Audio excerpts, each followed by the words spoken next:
আজ সন্ধ্যায় প্রচুর ঝড় বৃষ্টি এসে গেছে আমাদের এখানে।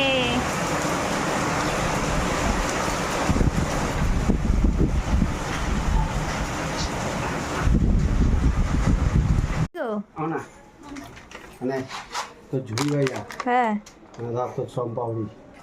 মা তো রসগোল্লা বলেছিল আর আমি তো লেস বলেছিলাম। আচ্ছা বাবা, তোরা খা।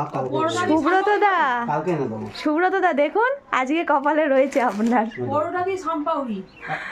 বাবাকে আনতে বলেছিল রসগোল্লা, বাবা এনেছে সানপাউরি। তাই এখন ডিব্বাটাকে আমি খুলেছি, কিন্তু পুরো খুলতে পারছি না। এবার মায়েরই সাহায্য মনে হয় লাগবে আমার, ভাইকে দেওয়ার জন্য।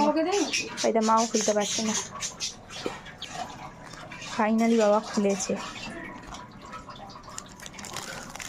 এবার আমার ভাইকে দেবো।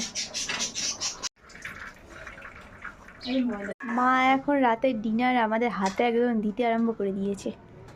এখানে মা আজকে করেছিল ময়দার রুটি আর আলু পোস্ত, তার সাথে রয়েছে সুজি আর রসগোল্লার বদলে সামপাপড়ি।